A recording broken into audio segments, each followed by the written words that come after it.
Existe un tipo específico de silencio que no calma, expone. No es el silencio del descanso ni el de la paz conquistada. Es ese instante en el que el ruido externo cesa, pero algo dentro continúa vibrando, como si no hubiera recibido el aviso de que todo se detuvo.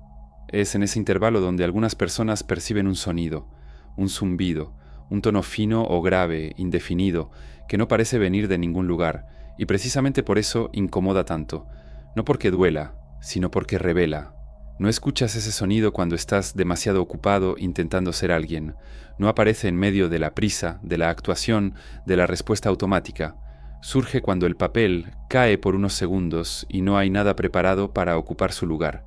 Tal vez antes de dormir, tal vez en la ducha, tal vez detenido, mirando algo sin realmente verlo, y la mente intenta hacer lo que siempre hace: explicar rápido, clasificar, reducir. Es cansancio, es cosa de la edad, es estrés, pero ninguna de esas respuestas resuelve la incomodidad real, porque el malestar no está en el oído, está en el hecho de que, junto con el sonido, llega una sensación difícil de nombrar, la de estar demasiado presente, como si algo en ti estuviera despierto, mientras el resto del mundo sigue funcionando en modo automático. ¿Ya notaste que no todo silencio está vacío? Algunos están demasiado llenos, llenos de cosas que aprendiste a evitar. La mayoría de las personas pasa toda la vida sin percibir este tipo de ruido interno, no porque no exista, sino porque nunca permanecen el tiempo suficiente en contacto consigo mismas como para escucharlo. Viven demasiado ocupadas sosteniendo una identidad, una narrativa, una función, y cuando el silencio amenaza con desmantelar eso, corren a llenarlo con cualquier cosa: pantalla, conversación, preocupación, ruido. Pero algunas personas no logran huir tan fácilmente, ni siquiera intentándolo. Sienten un desplazamiento constante, como si estuvieran dentro del mundo, pero no exactamente encajadas en él, como si participaran en el juego, pero sin olvidar por completo que aquello es un juego.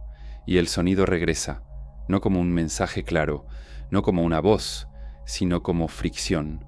En los textos antiguos, este tipo de experiencia nunca fue descrita como un fenómeno externo.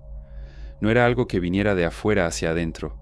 Era lo contrario, algo que emergía cuando la estructura interna quedaba lo suficientemente en silencio como para no bloquear nada más. El símbolo de la mónada, en la tradición gnóstica, no apunta a un ser distante que habla, apunta al origen silencioso de la percepción, aquello que no grita, no exige, no convence. La mónada no comunica información, revela presencia, y la presencia, cuando no es deseada, suena como ruido. El problema nunca fue el sonido, el problema es lo que interrumpe, porque cuando aparece, algo en ti se da cuenta de que la vida no puede reducirse al conjunto de papeles que desempeñas, de que existe un espacio anterior a la identidad, anterior al nombre, anterior a la historia que te cuentas sobre ti mismo. Y ese espacio no negocia, por eso el sonido incomoda, no pide atención, no pide interpretación, simplemente sucede, y al suceder desmonta la ilusión de que estás completamente en control. No eliges escucharlo, así como no eliges percibir el vacío que esconden algunas conversaciones, o el peso artificial de ciertas preocupaciones, o el cansancio que no se va incluso cuando el cuerpo descansa. Todo eso pertenece a la misma capa de percepción, aquella que empieza a operar cuando la mente deja de defenderse todo el tiempo. Y quizá la pregunta más honesta no sea ¿qué es ese sonido?, sino ¿qué queda expuesto en mí cuando aparece? Porque cada vez que surge, algo queda demasiado claro como para ser ignorado. El ruido del mundo siempre fue un excelente disfraz, y el silencio nunca fue neutral. Existe un tipo de cansancio que no proviene del esfuerzo, proviene de la lucidez. No es agotamiento físico, es la fatiga de percibir cosas que ya no pueden dejar de percibirse. Aprendes temprano que hay algo desalineado, no en el mundo en sí, sino en la forma en que las personas se relacionan con él. Las conversaciones parecen girar en círculos previsibles, las ambiciones suenan heredadas, no elegidas. Las emociones muchas veces parecen reacciones ensayadas, y tú participas, sonríes cuando se espera, respondes como aprendiste a responder, cumples funciones, pero hay una distancia interna que no se cierra. Es como si una parte de ti estuviera siempre medio paso atrás, observando, no por arrogancia, no por frialdad, sino porque algo se niega a sumergirse por completo en la representación. Este tipo de percepción no trae alivio inmediato, trae conflicto, porque el mundo recompensa la adaptación, no la profundidad. Recompensa a quien no cuestiona demasiado el sentido del juego, a quien acepta el guión sin pedir el texto completo. Y cuando sientes que no puedes simplemente mezclarte, surge la culpa, la pregunta silenciosa. ¿Por qué esto es tan difícil para mí si para los demás parece tan natural? Es ahí donde muchos intentan corregirse, intentan distraerse más, ocuparse más, anestesiarse con objetivos, creencias prefabricadas, explicaciones rápidas. Pero algo no encaja. El sonido regresa en esos momentos, no como castigo, como recordatorio, no un recordatorio místico, un recordatorio psicológico brutal. Hay algo en ti que no acepta vivir solo en la superficie, y eso genera un tipo específico de soledad. No la soledad de estar físicamente solo, sino la de percibir que la mayoría de las personas está demasiado ocupada evitándose a sí misma como para notar lo que tú notas. Empiezas a percibir patrones, cómo las personas se definen por lo que hacen, cómo defienden opiniones que nunca investigaron, cómo se aferran a identidades porque el vacío detrás de ellas parece insoportable, y poco a poco entiendes algo incómodo. No es que seas más especial, es que toleras menos la disociación. Mientras muchos logran desconectarse de su propia percepción para funcionar mejor, algo en ti insiste en permanecer presente, y la presencia cobra porque no permite ciertas mentiras cómodas, no permite fingir entusiasmo indefinidamente, no permite ignorar cuando toda una vida empieza a construirse sobre automatismos. Ese es el conflicto real, no entre tú y el mundo, sino entre dos fuerzas internas. Una quiere pertenecer, encajar, descansar en la normalidad. La otra quiere coherencia, aunque eso cueste una paz superficial. El zumbido surge exactamente en ese roce, cuando una parte tuya intenta adaptarse demasiado y otra se niega a desaparecer. En los textos gnósticos, esto nunca fue tratado como virtud ni como falla, era una condición.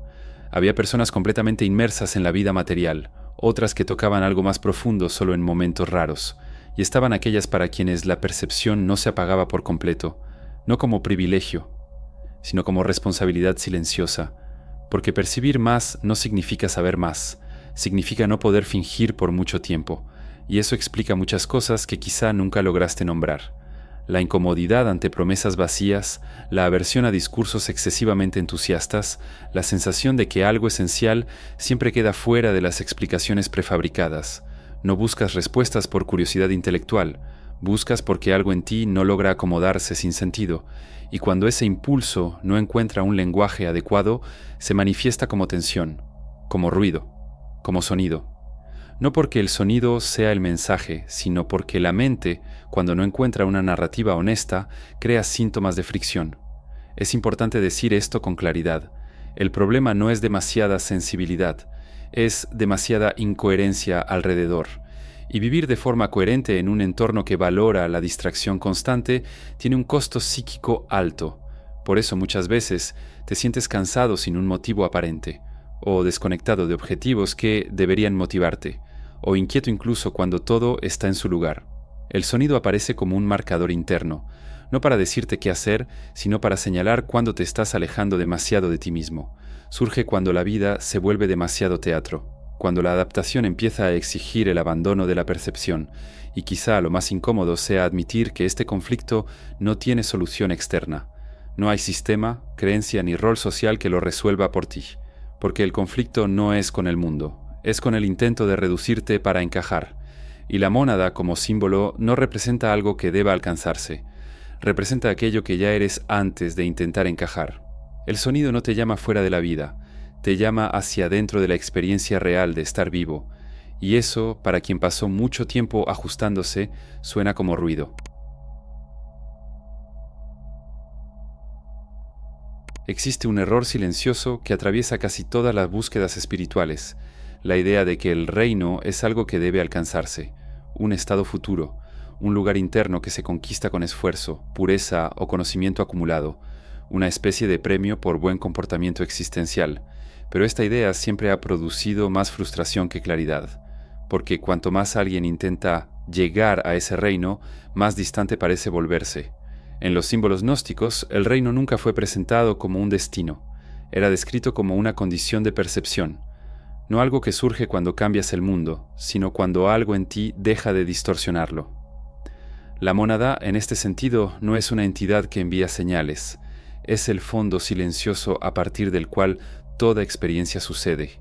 No habla porque no lo necesita, no enseña porque no compite con nada, simplemente es anterior a cualquier narrativa, y eso cambia por completo la lectura de lo que llamamos llamado.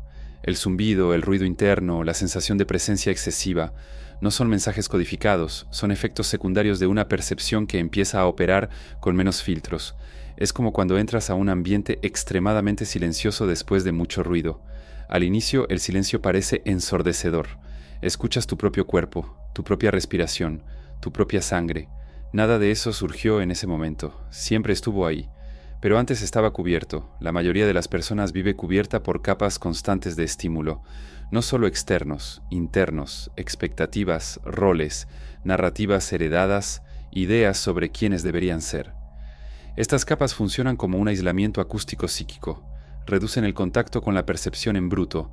Cuando por alguna razón ese aislamiento falla, ya sea por cansancio, crisis, madurez o simple silencio, el contacto aumenta, y el aumento de contacto no es cómodo, porque el reino, cuando es percibido, no valida la identidad, la disuelve temporalmente, no en el sentido de borrar quién eres, sino en el de mostrar cuánto de esa identidad está construida para funcionar socialmente, no para ser verdadera. Por eso la experiencia nunca se describe como un éxtasis constante, viene acompañada de incomodidad, de extrañeza, a veces incluso de irritación. Empiezas a percibir la artificialidad de ciertas urgencias, la teatralidad de ciertas emociones colectivas, el peso desproporcionado que se da a cosas que, vistas desde otro ángulo, parecen vacías, y eso crea un desajuste difícil de explicar para quien nunca lo ha sentido. No abandonaste el mundo, pero algo en ti dejó de creer completamente en él de la misma manera. El símbolo del templo en los textos antiguos apuntaba exactamente a esto, no a un edificio, sino a la estructura interna donde la percepción ocurre. Un templo no se construye agregando cosas, se define por el espacio que se mantiene vacío. Cuando ese espacio interno empieza a volverse perceptible, la mente entra en conflicto, porque la mente vive de contenido, de historias, de explicaciones. El reino, en cambio, es silencio organizado, y el silencio organizado suena como ruido para una mente acostumbrada a defenderse del vacío. Por eso tantas personas confunden esta experiencia con ansiedad, aburrimiento o algo está mal. No porque estén enfermas, sino porque no fueron enseñadas a sostener presencia sin relleno. La mónada como símbolo no está interesada en convencerte de nada, no ofrece doctrina, no exige fidelidad, solo expone. Expone cuánto de tu vida es reacción automática, cuántas de tus decisiones son respuestas condicionadas, cuánta de tu identidad es mantenimiento de pertenencia. Y esta exposición, incluso silenciosa, produce tensión. El sonido surge como un subproducto de esa tensión, no porque la mónada emita algo, sino porque el sistema psíquico, al perder filtros, percibe su propio funcionamiento. Empiezas a escuchar lo que siempre ha estado operando entre bastidores, y eso no sucede todo el tiempo. Sucede en rendijas, momentos en los que no estás intentando definirte, ni probar nada, ni distraerte. Ahí es cuando el reino se vuelve perceptible, no como una visión, sino como una presencia ineludible. Y aquí aparece un giro importante. El problema no es acceder al reino, el problema es intentar vivir como antes después de percibirlo, porque una vez que percibes la artificialidad de ciertas urgencias, fingir un involucramiento pleno con ellas tiene un costo mayor. Te vuelves más selectivo, más silencioso, menos reactivo, y eso, socialmente, puede parecer distancia, frialdad, desinterés. Pero internamente es otra cosa, es alineación. El reino no exige que abandones el mundo, exige que dejes de confundir el mundo con la totalidad de lo real, y esta distinción no es cómoda al inicio, porque quita el piso a muchas certezas, y las certezas funcionan como anestesia, sin ellas sientes más, percibes más, y sí, a veces escuchas más. El sonido entonces deja de ser un misterio y pasa a ser un indicador, no un indicador de progreso espiritual, sino de contacto. Contacto con una capa de la experiencia donde la vida no se explica, se vive sin intermediación excesiva. El reino no se anuncia, no se impone, simplemente se vuelve evidente cuando las distracciones fallan. Y cuando eso ocurre, algo en ti entiende, sin palabras, que no hay un regreso completo al estado anterior. Sigues viviendo, sigues participando, sigues desempeñando roles, pero algo observa todo eso desde un punto más silencioso. y es desde ese punto que el verdadero conflicto empieza a revelarse.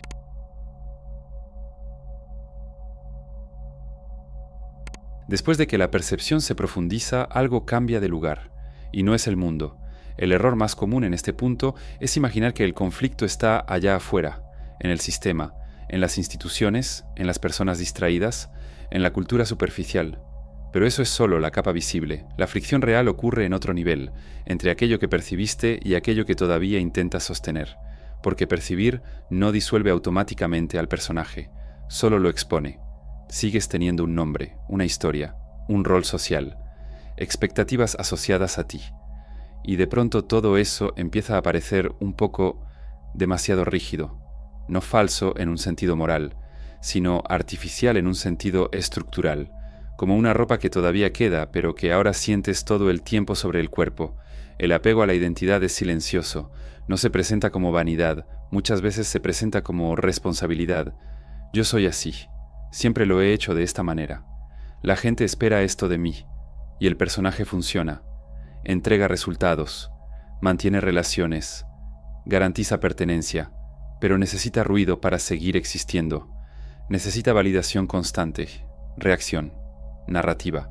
El silencio es peligroso para él, porque en el silencio el personaje no encuentra espejo, y sin espejo empieza a perder densidad. Es en este punto donde el sonido interno se vuelve más frecuente, no como castigo, sino como consecuencia. Cuanto más intentas sostener una identidad rígida después de haber percibido el fondo silencioso de la experiencia, mayor es la fricción. En los símbolos gnósticos, esto nunca fue descrito como una lucha entre bien y mal, era una tensión entre niveles de realidad. El error no era vivir en el mundo, era confundir al personaje con la totalidad del ser. El demiurgo, en este simbolismo, no representa a un villano externo, representa a la mente identificada con su propia creación, la mente que cree ser autora absoluta, que se confunde con sus estructuras, que necesita controlar para no disolverse. Cuando te apegas demasiado al personaje, te vuelves rehén de tus propias defensas.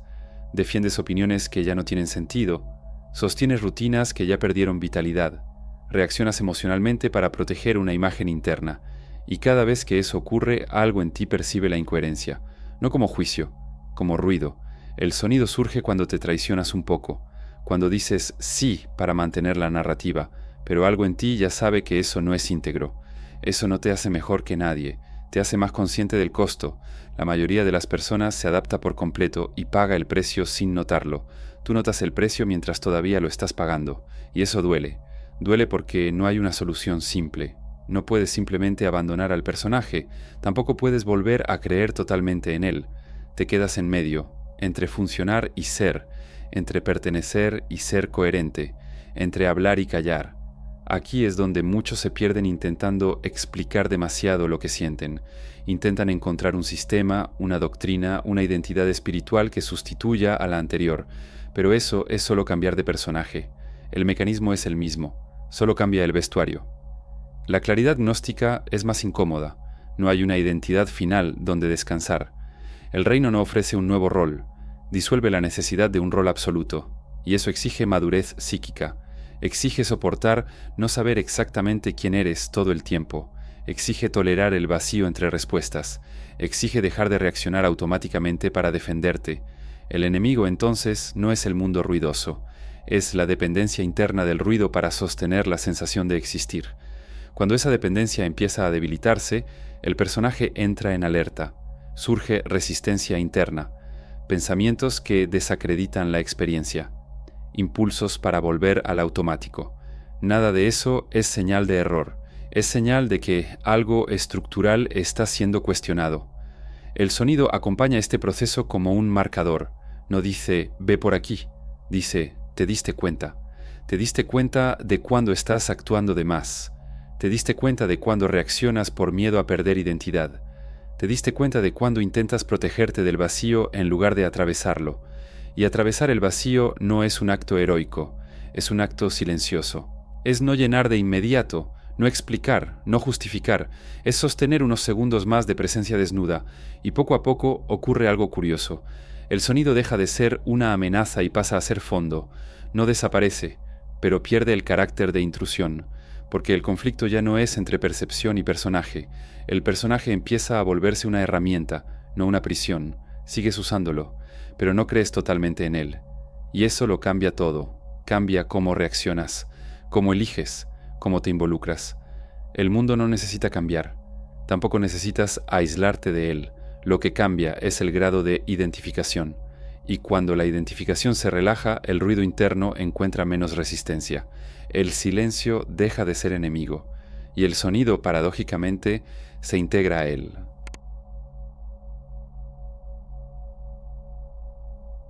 Después de un tiempo, algo se estabiliza. No como una respuesta final, sino como una postura interna. Te das cuenta de que ya no necesitas luchar contra el sonido, ni interpretarlo, ni transformarlo en explicación. No pide acción, pide honestidad. Honestidad para admitir cuándo estás viviendo en automático, cuándo estás diciendo sí solo para mantener una imagen, cuándo estás reaccionando para evitar la incomodidad de no saber quién eres en ese momento. La claridad no llega como revelación, llega como economía. Menos reacción, menos justificación, menos necesidad de afirmarte. Empiezas a notar que muchas urgencias pierden fuerza cuando no se les alimenta, que ciertos conflictos se disuelven cuando no entras en ellos por reflejo, que el silencio sostenido por unos segundos más reorganiza más que cualquier explicación larga. Esta es la práctica real, no técnica, no ritual. La práctica es dejar de abandonarte para encajar, observar cuando el cuerpo reacciona antes de que haya elección, cuando la mente crea historias para evitar el vacío, cuando el personaje quiere tomar el control porque el silencio amenaza con disolverlo, y en esos momentos no hacer nada heroico, simplemente no correr, sostener la incomodidad sin dramatizar, sostener la presencia sin llenar. Ahí es donde algo se ajusta por dentro. Empiezas a vivir con menos ruido interno porque dejas de fabricar ruido externo innecesario. Empiezas a hablar menos, pero con más precisión. Empiezas a elegir mejor dónde poner tu energía. No porque te hayas vuelto mejor, sino porque dejaste de desperdiciarte. El símbolo de la mónada, en este punto, deja de ser una idea. Se vuelve un criterio silencioso. Todo lo que exige que te fragmentes demasiado para existir empieza a parecer costoso. Todo lo que pide que te traiciones para pertenecer empieza a pesar. Y el sonido, que antes parecía una intrusión, pasa a ser fondo. No algo que llama la atención, sino algo que acompaña, como el ruido del viento cuando dejas de luchar contra él. La vida no se vuelve más fácil, se vuelve más íntegra, y la integridad no es comodidad constante, es coherencia suficiente para no dividirte todo el tiempo. Sigues viviendo en el mundo, sigues trabajando, sigues relacionándote, sigues equivocándote, pero algo observa sin perderse. Ese algo no necesita nombre, no necesita sistema, no necesita explicación pública, simplemente sostiene. Y quizás sea eso a lo que Jesús apuntaba cuando hablaba de un reino que no viene con señales visibles. Porque lo que no es visible no puede ser capturado, ni controlado, ni usado como identidad. Simplemente se reconoce. Si esto tuvo sentido para ti, no como idea, sino como reconocimiento interno, entonces no necesitas llevarte nada de aquí. Solo no finjas que no lo percibiste.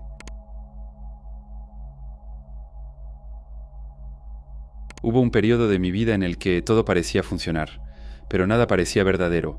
Me despertaba, cumplía el día, respondía a las personas, tomaba decisiones correctas. Nada estaba lo suficientemente mal como para justificar una crisis, y quizá por eso mismo la incomodidad era tan difícil de explicar.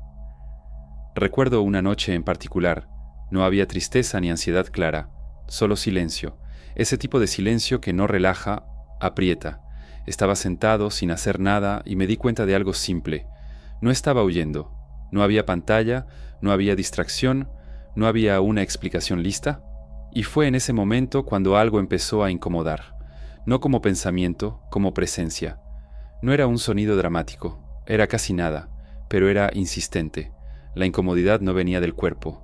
Venía de la constatación de que había pasado demasiado tiempo viviendo de forma eficiente y poco tiempo viviendo de forma íntegra. Lo que más me marcó esa noche no fue descubrir algo, fue darme cuenta de cuánto evitaba estar conmigo mismo cuando no había una función que cumplir. Percibir cuánto la identidad que yo sostenía, competente, articulada, ajustada, necesitaba movimiento constante para no agrietarse, y ahí, detenido sin nada que sostener, algo en mí quedó expuesto. No hubo respuesta. No hubo revelación. Hubo un reconocimiento silencioso. Estaba cansado de explicarme para existir. A partir de ahí, muchas cosas no cambiaron por fuera, pero algo cambió por dentro. Empecé a notar cuando hablaba solo para llenar espacio, cuando estaba de acuerdo para no sostener la incomodidad, cuando reaccionaba demasiado rápido para no sentir el vacío de no saber. Y, curiosamente, cuanto menos intentaba resolver eso, más ese fondo silencioso se volvía familiar. No cómodo, pero honesto. Ahí entendí algo esencial que está detrás de todo este video. El problema nunca fue la falta de sentido, fue el exceso de personajes. Si llegaste hasta aquí, quizá no estés buscando explicaciones espirituales. Tal vez solo estés reconociendo ese mismo cansancio, el cansancio de adaptarte demasiado, de reaccionar demasiado, de alejarte de ti para encajar. Y si eso ocurrió mientras mirabas, entonces este video cumplió su función, no para llevarte a ningún lugar, sino para recordarte dónde ya estabas, antes de distraerte. Gracias por quedarte hasta aquí, porque quedarse, cuando el silencio comienza, es la parte más difícil. Si algo aquí te resultó familiar, no intentes definirlo ahora. El reconocimiento no necesita una respuesta inmediata. Este espacio existe para quien no busca distracción, sino claridad suficiente para no abandonarse. Si tiene sentido continuar, ya sabes dónde encontrarlo. No hace falta una promesa. En cuanto al próximo video que aparece en pantalla, no continúa este tema. Profundiza el mismo silencio desde otro ángulo. A veces así es como ocurre la comprensión, no en secuencia, sino en resonancia. Quédate con lo que resonó, lo demás no es necesario.